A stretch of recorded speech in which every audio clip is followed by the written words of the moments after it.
Good afternoon, and thank you for tuning in to our panel discussion today.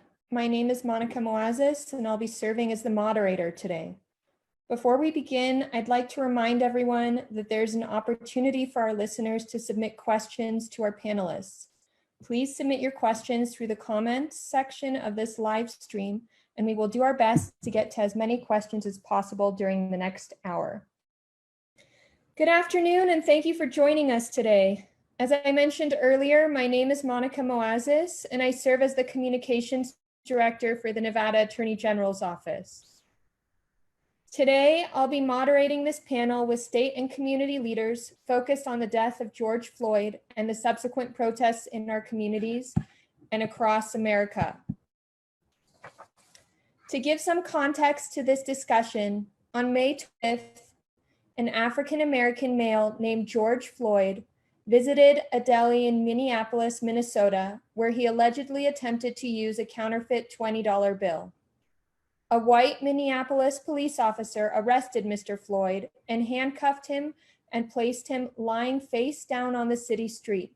During the arrest, the officer kept his knee on Mr. Floyd's neck for several minutes. Mr. Floyd became unresponsive and later passed away. Bystanders recorded the incident on the smartphones. The videos have since been widely viewed. This incident is not isolated. In the past few weeks, we've heard about the killings of Ahmaud Arbery in Georgia by a former police officer and his son, as well as Breonna Taylor's death at the hands of law enforcement in Kentucky. These tragedies have shaken our nation and left millions of Americans feeling saddened, confused, outraged, and with a general sense of unrest. In Nevada and in communities around the country, Americans have been protest events. Some protests have been peaceful and brought awareness about these incidents, while others have left neighborhoods, businesses, and restaurants looted, vandalized, and ablaze. In Nevada, we're still feeling the effects of last night's protests. Today, we dive deeper into a discussion about justice and injustice in the context of everything that's taken place. Attorney General Aaron Ford is our host for today and will be kicking off the discussion. Attorney General Ford is Nevada's 34th Attorney General and the first African American to take statewide constitutional office. Before becoming our Attorney General, AG Ford served as the majority leader in the Nevada State Senate and passed several bills related to criminal justice and reform during his tenure in the legislature. He now helms the Office of the Attorney General and has adopted for the office the motto, "Our job is justice." Other panelists include the Las Vegas Metropolitan Police Department Sheriff Joseph Lombardo. Sheriff Lombardo began his law enforcement career in 1980 as a police officer with Vegas Metropolitan Police Department and worked his way up to sheriff. He maintains vast experience having overseen SWAT teams, K-9 units, traffic, air support, and violent narcotics programs. His focus is on keeping safe. We apologize for the technical difficulties and are moving on with the list of panelists. We also have with us Reno community leader, Dr. Norris Dupree Jr. He is a licensed marriage and family therapist, psychologist, and licensed alcohol and drug abuse counselor. Dr. Dupree is the owner and president of Transformations, Inc., Transformations Therapy and Behavioral Consultation in Sparks, Nevada. He has over 20 years of experience working with at-risk children, adolescents, adults, and families. And finally, we also have with us Dr. D. Edward Cheney. He is the founder and pastor of the Renaissance Fellowship in Las Vegas and serves as chairman of the Commission on Minority Affairs for Nevada and is the executive director for Faith Organizing Alliance of Las Vegas. With those introductions, we appreciate everyone joining us today. And now I'd like to turn it over to Attorney General Ford to kick us off with a few remarks. Thank you so much. Thank you so much, Monica, for the introduction, and thank you to all of our panelists for participating. And hello to our viewing audience. My name is Aaron Ford, and I'm your Attorney General. Let me start by first saying, you can see right here that I wear a badge. I'm a part of law enforcement and I try to represent this profession well. I try to understand the position of police officers when they explain their day-to-day lives and how they in fact risk their lives every day to protect the public. And frankly, I feel them. But as a Black man in this country, I also feel something else. And that's the need for improved relations between law enforcement and the communities they serve. I spoke about this in the video I put out before this forum, and I won't repeat that here. But to add some context to the issue, I want to share with everyone a story. 5 years and 3 months ago, in fact, I was a state senator. My then 13-year-old son appeared before the Government Affairs Committee to testify before the committee in support of a bill that he had actually asked me to sponsor.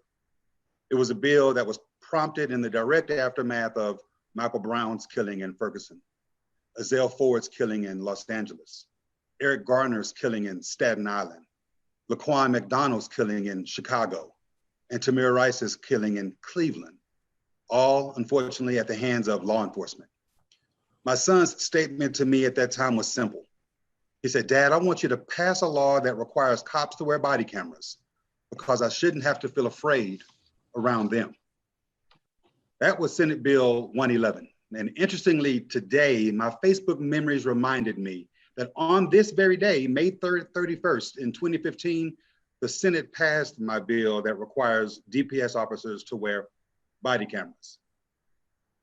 Fast forward to 5 years later, yesterday, in fact, as my family and I drove from Carson City back to Vegas, the same son who is now 20 years old, almost 20 years old, is now explaining to the family how he's now so frustrated and having to convince some of his friends to care about what's happening to Black people at the hands of law enforcement. Frankly, so am I. But notably, most in law enforcement this time, and most definitely my colleagues who are on this screen with me today, Eduardo and Washoe County Sheriff Bateman, they have quickly and rightly denounced the killing of George Floyd. And they reiterated their dedication and desire to improve relations with all communities, but particularly the African-American community. And I thank them for that. And I welcome this discussion as a way toward accomplishing that. There are dozens of questions we've already received, and we're going to try to have as much of a robust conversation as we can. So with that, I want to tender the mic back to Monica so that we can begin this discussion and allow folks to interact with us. Thank you again for joining us. But unfortunately, we haven't. But what is important for people to realize is there's a consensus in voices in the law enforcement community. What occurred was wrong. And reference to protest question on the back of that is, yes, we support people and their ability to voice their opinion, to protest, to demonstrate within the limits of the law. And I've said it, once you start committing acts of violence, such as violent acts or property damage, and then the law has to be defaulted in our actions on how law enforcement reacts to it. Granted, there was a great number of individuals who were there with intent to protest peacefully. And it's hard for me to put a percentage on it, but I believe less than 1% were there to cause harm. Their interest wasn't in Mr. Floyd's interest or the community's interest. It was their opportunity just to act out. And, you know, I have to admonish those folks. I have to deplore those folks. But I think law enforcement has their eyes open currently. And I hate to monopolize all the time, but I think it was important for me to get my voice out there on the position of law enforcement. So thank you. Okay, go ahead, Monique. Are actually protesting. And I think, say that again? Go ahead, Monique. You hear me? Yes, we Okay. can. Thank you. I think we have to look at the problem and why people are protesting and why people protest to begin with. And that comes from a frustration of not being heard. And right now, I think what the community is telling us is that they don't feel heard. They don't feel like their concerns are being addressed. And maybe some of them are and they don't realize, but it comes from a lack of communication. And so when I think we're looking at these protests across the country, we have to look at making sure the community is heard and make sure that the powers that be are able to communicate effectively with the community the things that are being changed and handled in their own communities.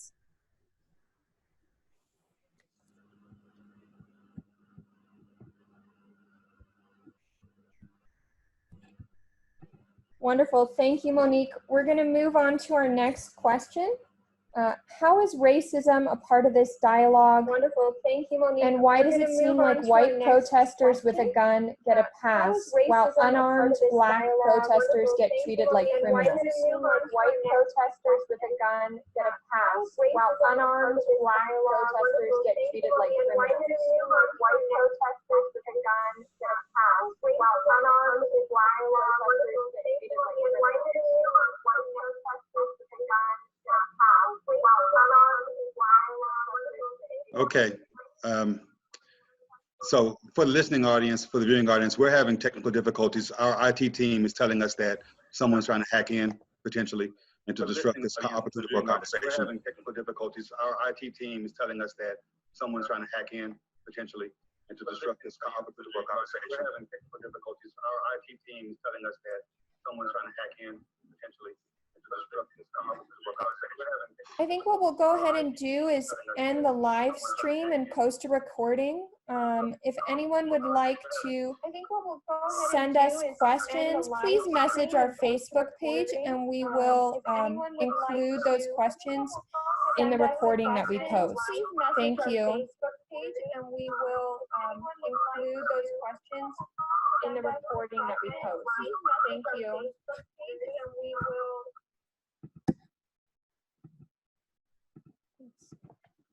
So frustrating. Okay, so live recording is ended. Monica, let's have this conversation and get this posted, please, so these folks can get back to their busy days. That's okay. So let's continue this conversation. The question that I asked was, how is racism a part of this dialogue, and why does it seem like white protesters with a gun get a pass while unarmed black protesters get treated like criminals?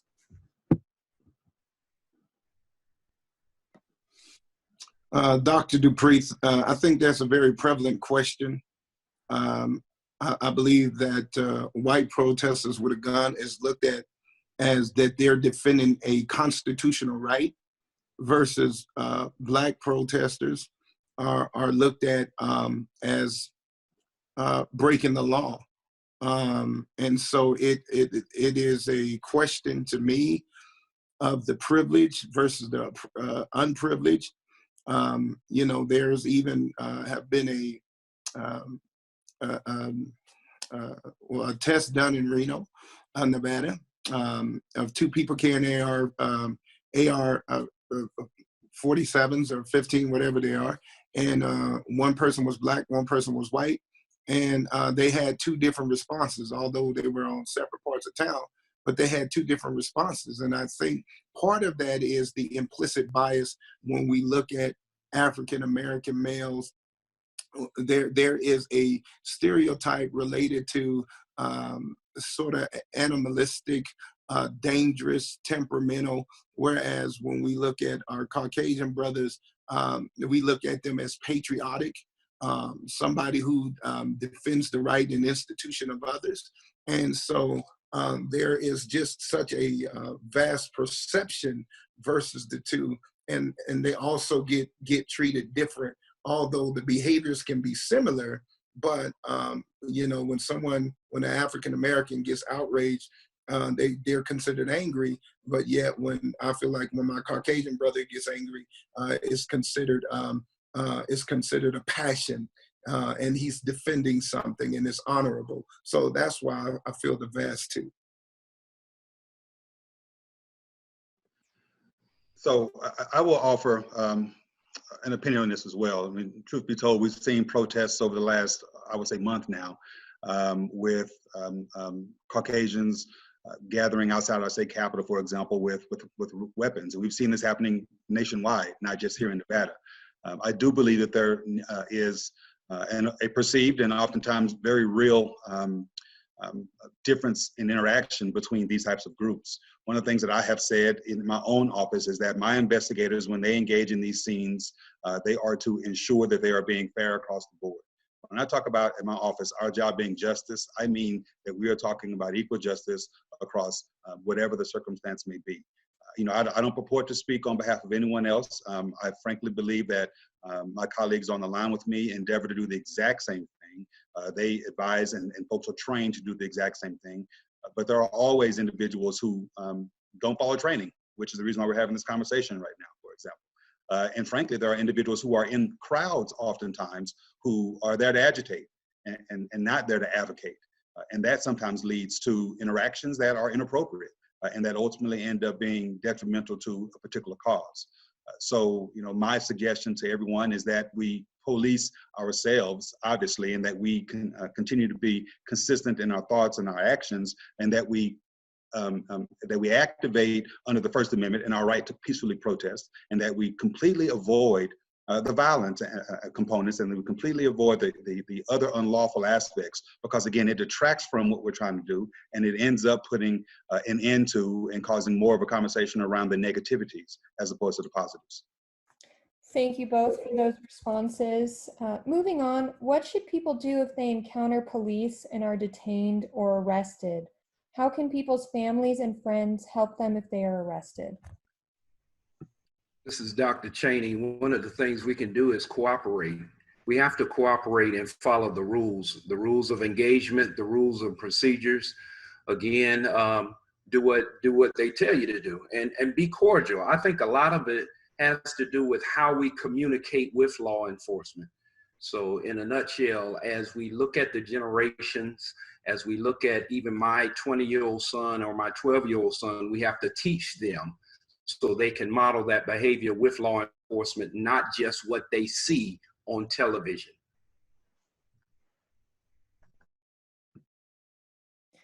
Wonderful. Thank you for that. I think Monica, Sheriff Balaam, the sheriffs are going to speak. Go ahead. Can I opine on that for a minute? I'm glad you have the Dr. Dupree and Dr. Cheney on this thing, because I believe their answers are dead on in both of those situations and perception associated with these type of events and implicit bias and everything else. But I think the key to this question is communicate. Try to remove the emotion from the encounter and be honest in the encounter, and try to do the best you can to communicate versus being resistive. And even when an officer has simple questions as to the reasons why, what is going on, trying to have ascertain answers to the information they're attempting to get. And I think usually when those situations deteriorate is because there's a lack of communication. So I believe exactly what Dr. Cheney professed there, and it's an accurate statement on behalf of law enforcement. Thank you. Next question is, can and should people make complaints about law enforcement, and what does that process look like? So, Washington County Sheriff Darren Balaam, absolutely. I think if somebody feels that they've been wronged or mistreated by law enforcement, we encourage that. We want them to come forward. We know that our people, sometimes they're human. They may make mistakes. And so the only way we can correct those is if they were treated wrong or improperly, to come forward. And so the process for many law enforcement agencies around the nation is we all have an internal affairs. For us, it's the Office of Professional Integrity. You can call in, you can email, we receive them all the time, or you can come in person. And you file a complaint, it goes to the internal affairs. They will investigate it. For us, we have them separated, so we have supervisors in there in the event that they have to investigate either other supervisors or deputies. They have that rank structure. They're uninvolved with the day-to-day operations of either, for us, patrol, detention, or anything else. And their sole responsibility is to monitor and investigate any complaints or use of forces that our people may do. And so for us in law enforcement, we absolutely want people to come forward, because if we have those bad apples, or if we have a situation where one of our personnel has acted out, we need to know so that we can correct it. And that's where this conversation has been, I think, stalled, and where we need to move forward. And the first step, as Sheriff Lombardo said and many said before, is in this event with Mr. Floyd, you saw people step forward in law enforcement, as we've all said, the thin blue line, or the blue wall. And we step forward because we know if we want to have that faith and trust in community in our duties and continue with that collaboration and moving forward, we have to start calling out our own and taking that stand. And you saw that for the first time. And for me, it was probably one of the proudest times in my career that you saw so many of us step forward. And so, I would absolutely encourage people, they need to come forward. We need to know. Thank you, Sheriff. Monica, can you have Roxanne provide a feedback on that statement? Because a lot of times people are uncomfortable with continued encountering of the police, especially when it comes to a level of a complaint. And Roxanne and the NAACP and different special interest groups have that ability to reach out to the police department because of their relationships. And the public needs to be aware of that there's other venues outside of completely acting with the police department for investigations and investigations. So.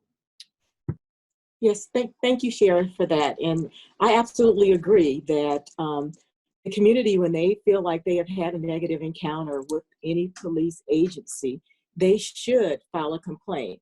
But there also, we have that relationship of where the community is not all that comfortable with communicating directly with the police because they just don't trust them. And so there are entities such as the NAACP where they can come and file a complaint with our office, and then we will follow up on those complaints with Metro. And oftentimes I might directly, or someone that's a part of our organization might directly talk to somebody to see how we can assist in mitigating whatever those issues might be. So, but first we have to understand that there is a complaint and there is an issue, and we cannot fix an issue if we do not know that there is an issue that's taken place. Thank you, Ms. McCoy. The next question is it legal to film police? And is there a right to film police actions?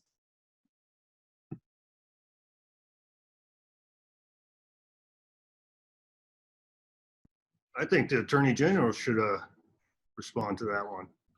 Let me hear the question again. Is it legal to film police? And is there a right to film police actions? Absolutely. I think there's no law in our state that has been passed. I know some states have attempted to do so, but there's no law in our state or any prohibition, constitutional or otherwise, from filming police. I'm going to repeat a cliche we've heard from folks every time these types of instances happen, whether it's true or not. They say it's not happening more, it's just getting filmed now. And these films are helping us to be able to address issues as they arise. As Sheriff Lombardo said, this is the first time sheriffs and chiefs across the nation in a unified voice spoke out immediately or virtually immediately against what they saw there. And it was because of the video.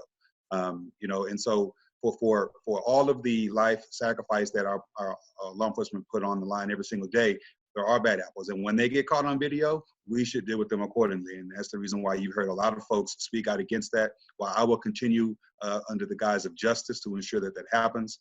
And those who have their cameras, bring them out.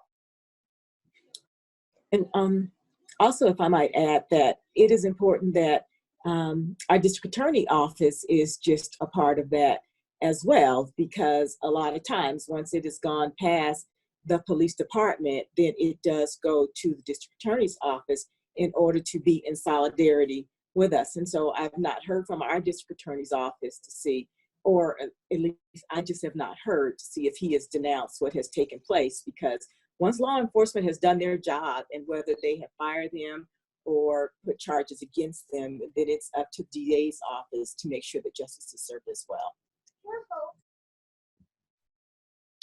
And just a further clarification on that particular question, I guess the best way to say it is there are restrictions associated with filming of the police, and that falls under the obstruction statute. So you can't force yourself into the space of a police officer when they're conducting an investigation that interferes or hinders their ability to do their investigation. So that's the only admonishment associated with filming a police officer. Other than that, it's free will. You have the ability to do that. And if an officer reacts to that, that is improper, against policy, and illegal for them to do it in that fashion. And building off what Roxanne said, it's important for the DA's office to prosecute that if in fact it happens. Thank you all for those responses. The next question is, what are Nevada's rules and rights for protesters and protests?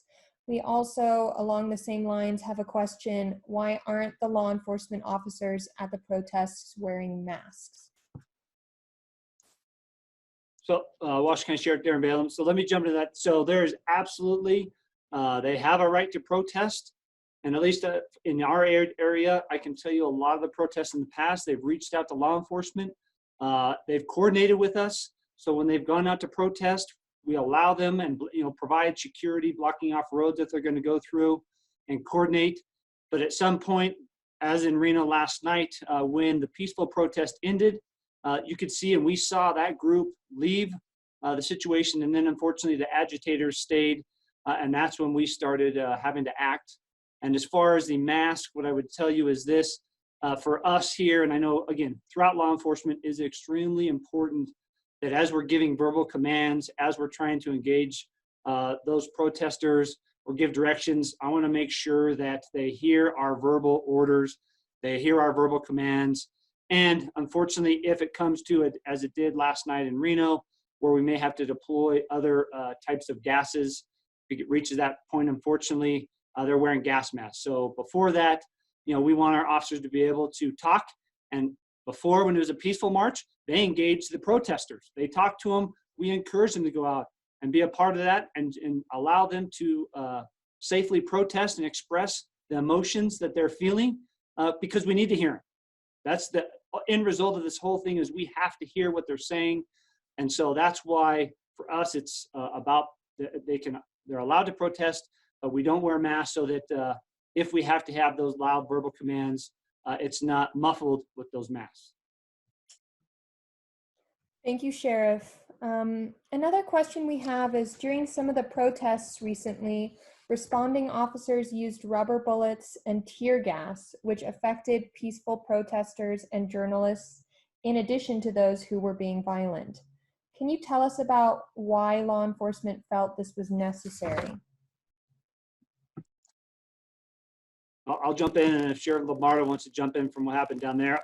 Speaking about what happened here last night, we did not deploy as a region any of those less lethal munitions during the peaceful march because it was just that. It was a peaceful march. Those individuals came out and they protested. They expressed what they were feeling. But once that group left, and it was several hours later after they had congregated around one of the police departments and graffitied them and then walked back to our city, Reno City Hall, we gave them the admonishments to please disperse. They issued an emergency curfew in the city of Reno, and then we did one in the Washoe County. And after we had tried everything peacefully to get them to disperse, and they were not, and that's when they started, after they already graffitied Reno PD and destroyed the city hall, we used those types of less lethal munitions to try to get them to disperse so that there wasn't any more damage. And that is why we use those types of either less lethal munitions. For us, they were throwing large rocks. They were hitting some of our officers and deputies, as well as water bottles and others. So trying to prevent those from being thrown both ways, because we don't want, if those rocks hit some protesters because they don't make it to where our line is, we don't want them to get injured. And so with the gas, immediately after we started deploying that, those crowds quickly dispersed, and that's what those intent of those munitions are for. Thank you, Sheriff. Darren, that was a very good response to the question, and I basically can repeat exactly what he said, which occurred here in Clark County. The differentiation on the low lethal stuff. So the CS gas is intended to encroach upon a crowd. If you have a massive crowd where less lethal other than gas isn't working, that's the escalation of force and deployment.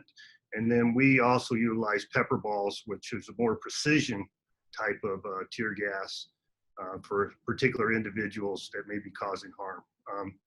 But other than that, what Darren explained is exactly right. And let me offer, I said I wasn't going to comment on every question, but I do want to chime in on this one too, because I do think the question begs another response, and that is indiscriminate use of this type of weaponry, if you will, is a problem.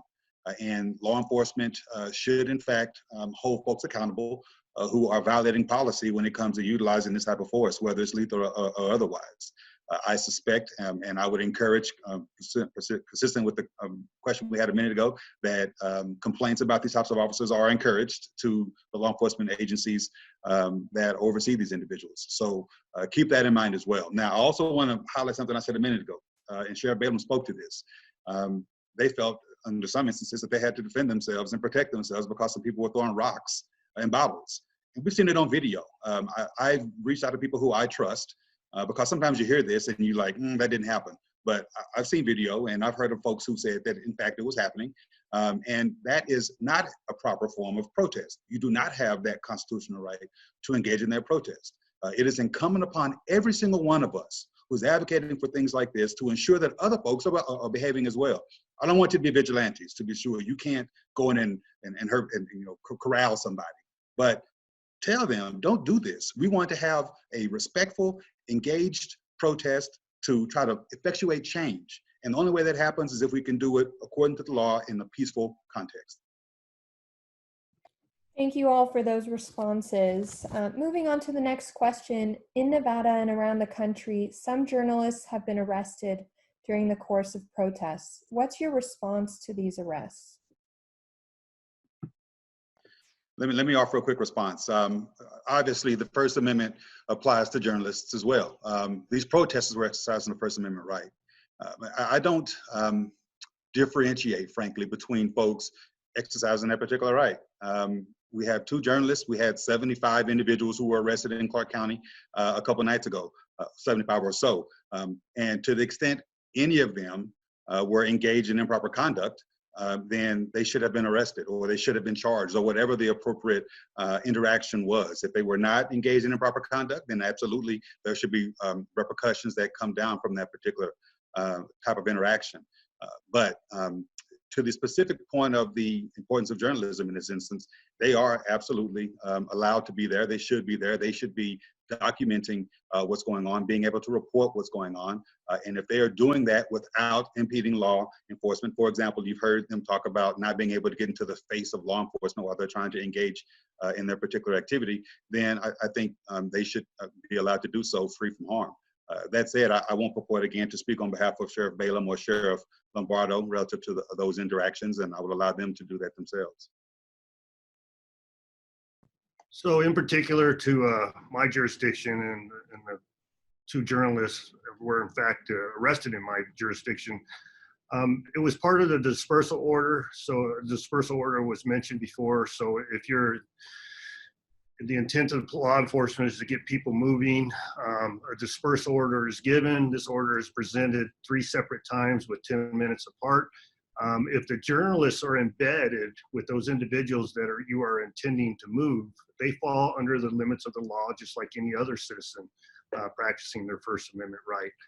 If they fail to move, they have to move. Journalism or their press credentials doesn't enable them to act independently of what the law establishes.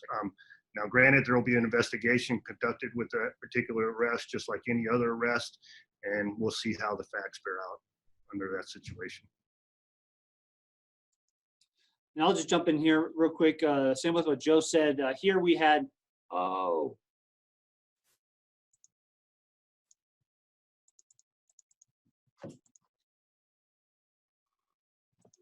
We can hear you, Sheriff.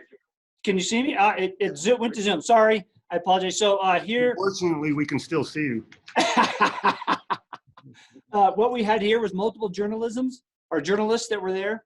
They covered the story, and as we ordered, like Joe said, that dispersal, they stepped aside. So as we began moving forward and pushing that crowd, they stepped aside as we deployed some of the tear gas to try to move that crowd.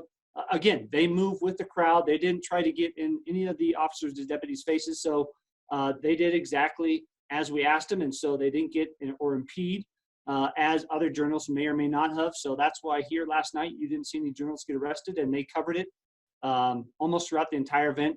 And again, when we asked them to step aside and move, they moved, or they would go across the street so they could still report on the scenario and show what was going on in the community. But they were respectful and trying to stay out of law enforcement's way as we were trying to move that crowd and get them moving along. Thank you, Sheriff. Another question we have for the whole group Should we and will we as Nevadans be encouraging more community policing?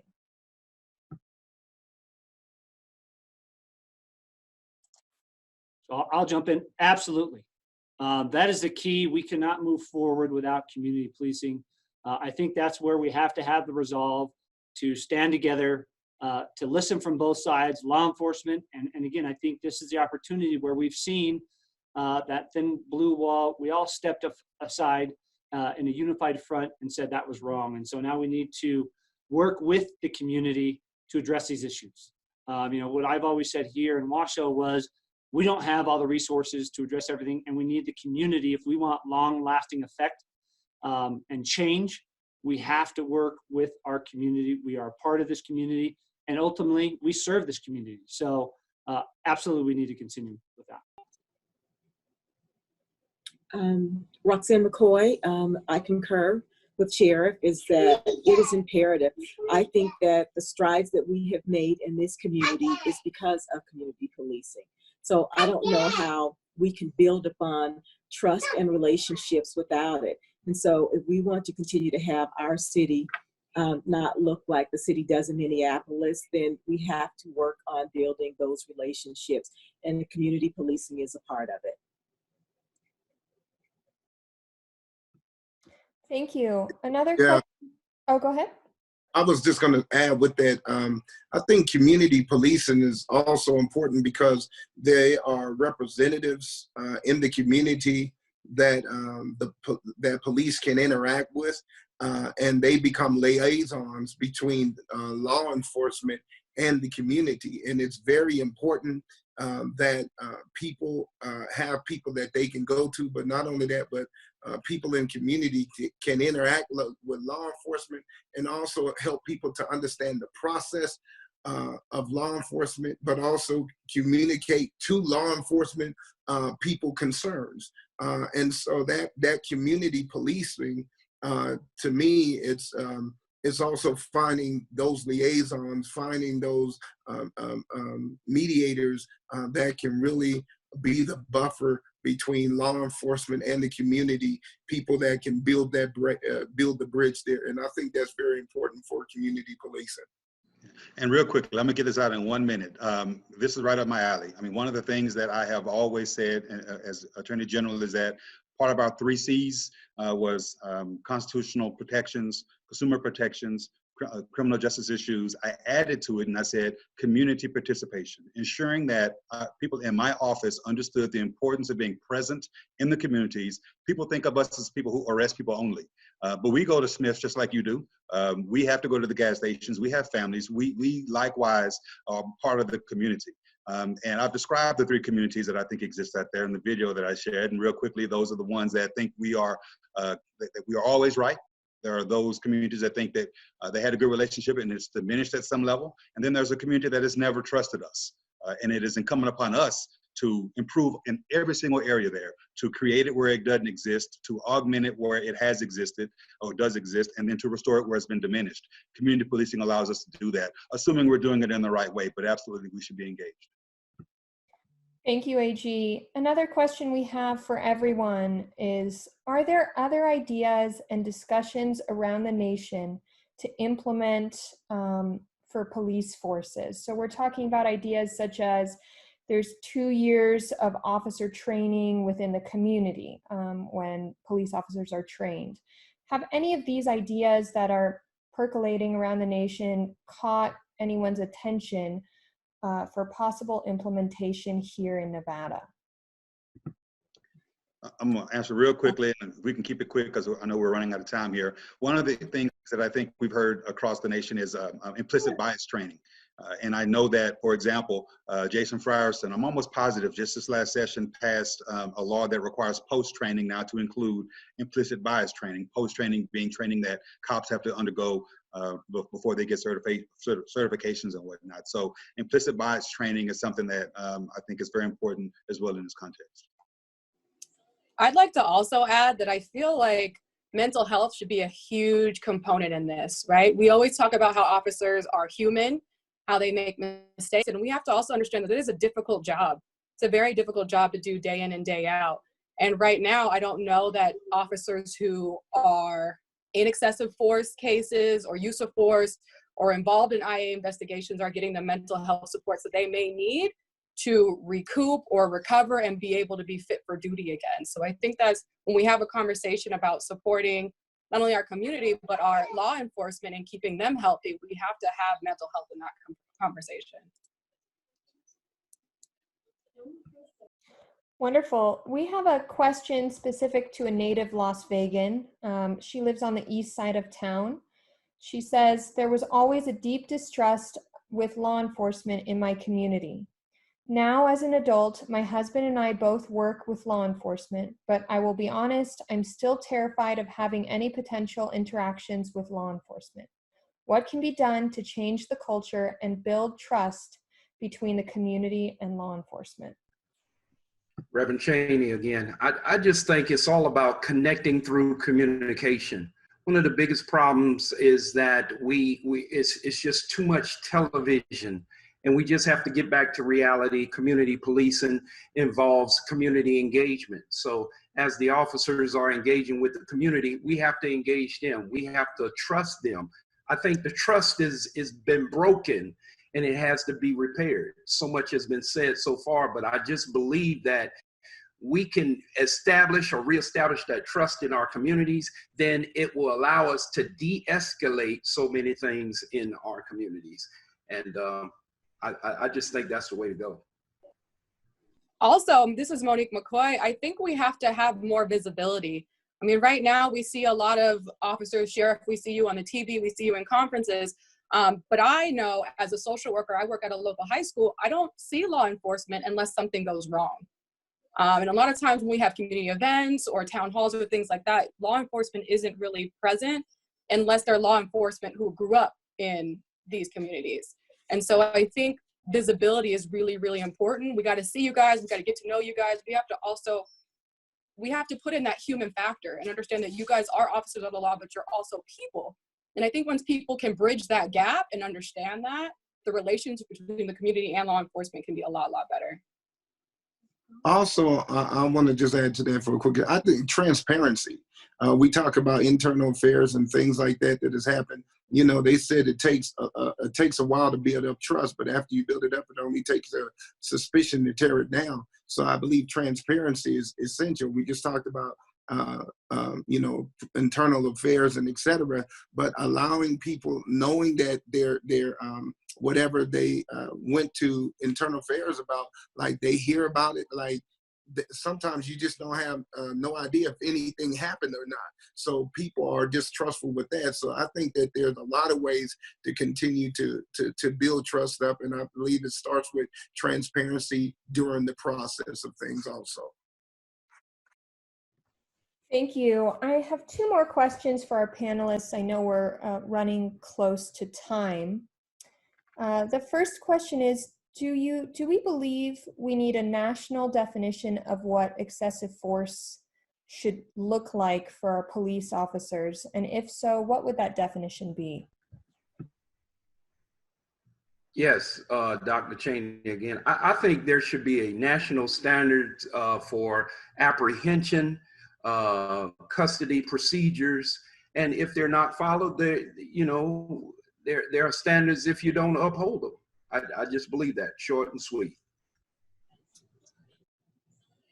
Roxanne McCoy, I concur. I think that there needs to be some continuity across the U.S. You know, I think that people get confused when they see things taking place in one state and it's okay there, but it's not okay over here.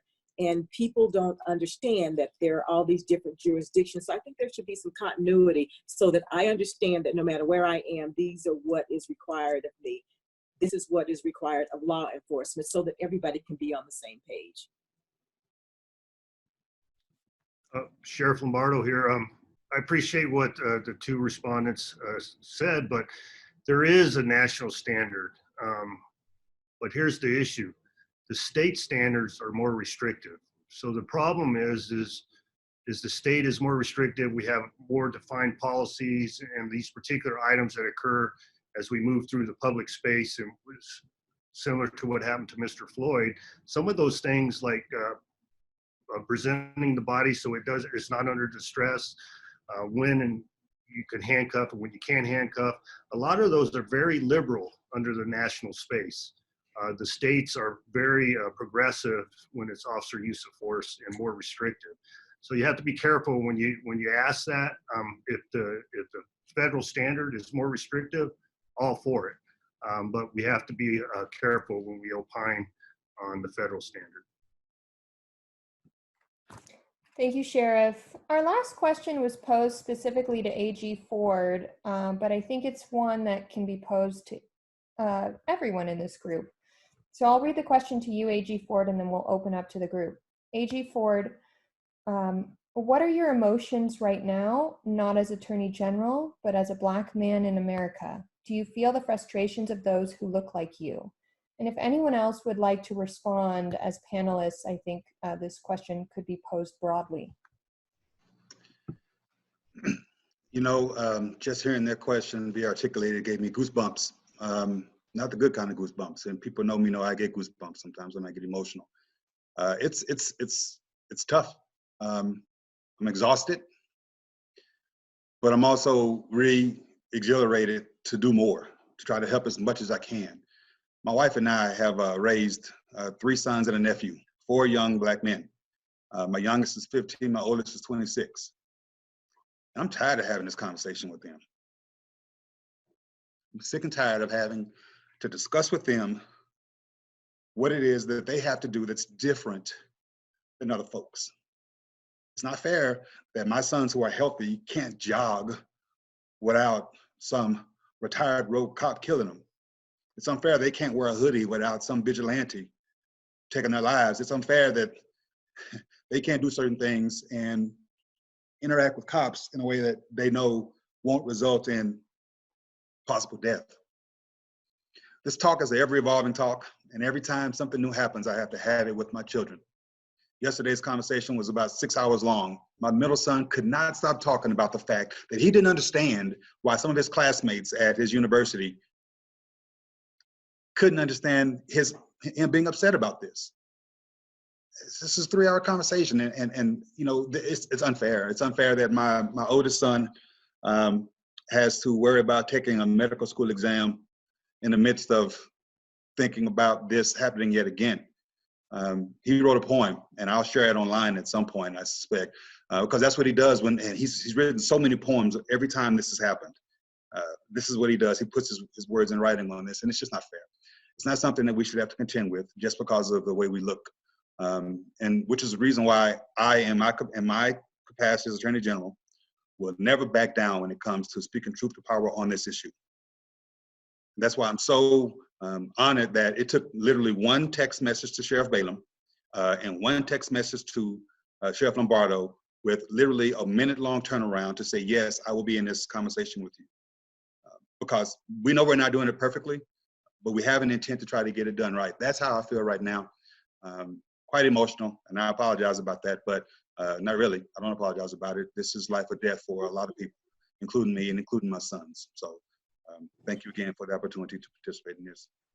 Thank you, AJ, So, for your piggyback. vulnerability. Does anyone else have a response that they'd like to share? I do. This is Monique McCoy. Kind of piggybacking after AG Ford, you know, I'm a mom.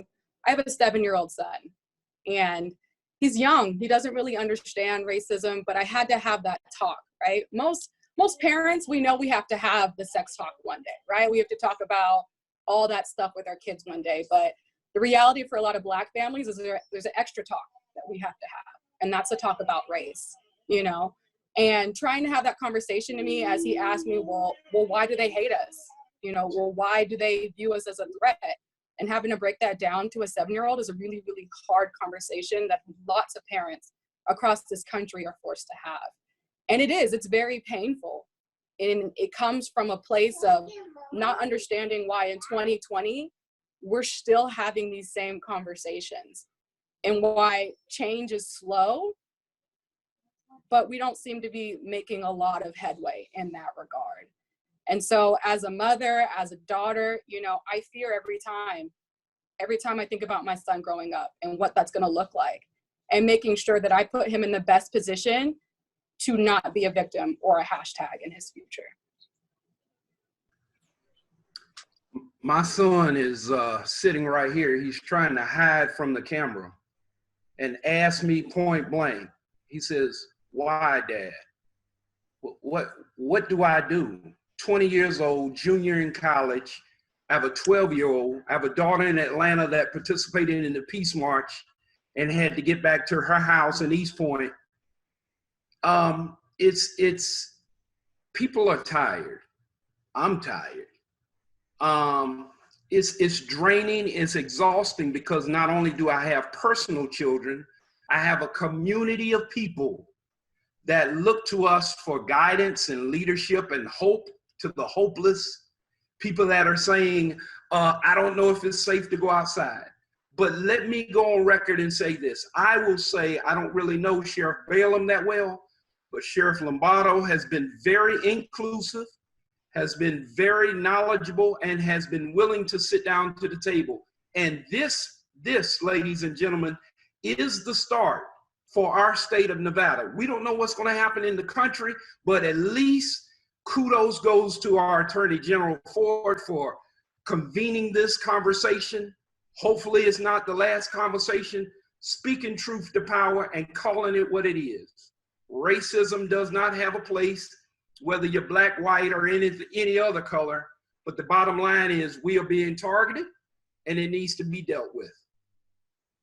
You know, I just want to say, as a black man, it's very concerning. As soon as I feel that maybe things have the possibility of changing, there was an old poet that wrote, says, "I see strange fruit hanging from a tree." These memories, my father's from South Carolina, and we moved up here to get a better place in life. And he did that working hard. And, you know, Martin Luther King asked a question during one of his speeches, and he said, "How long?" Because we just wonder this, especially when it comes to the things that are associated for as far as being stereotyped, as far as being black, and constantly met with microaggressions throughout your life, and these implicit biases. And then now you see people using their race as weaponry to call in certain things upon African Americans. So it is very concerning, because they understand that privilege is out there, and some people will try to weaponize that. But these conversations are very helpful. I have worked with Sheriff Balaam for a while, so I appreciate him, and I appreciate the District Attorney General, Aaron Ford. Thank you so much for allowing me to come on. But these conversations are very important. But not only that, but when we get home, when we off these Zoom meetings, that we continue to have friends that have our checks and balances and to check our blind spots, which is even more essential to me as a black man, so I can continue to break down walls in my community. Thank you, Doctor. Before we end, I know we've heard from most of our panelists. I don't know, Sheriff Balaam and Sheriff Lombardo, if you'd like to give any closing remarks or respond to this question, the floor is yours. Sure, Sheriff Lombardo. Obviously, I can't give a point of reference being a black man in America, but one thing I want to make a statement about was, Aaron, when you asked me to be part of this Zoom conference, what was my response besides yes? If you recall, I said people are painting us all with the same brush, correct? Right. Well, we need to flip that question on the other side of the coin. What is it like to be a police officer in America too? And we tend to more often not get painted with all the same brush. Any organization, any race, any culture has some bad apples. And it's very important for people to understand that a good cop dislikes a bad cop just like anybody else. And it's important for people to realize that as we have discussions going forward and we make these conversations productive outside of a level of ignorance. And I too appreciate you putting this together. Hopefully it's been recorded. I think it'd be very important for it to become public, and it's a good conversation. Thank you. Thank you, Sheriff Balaam.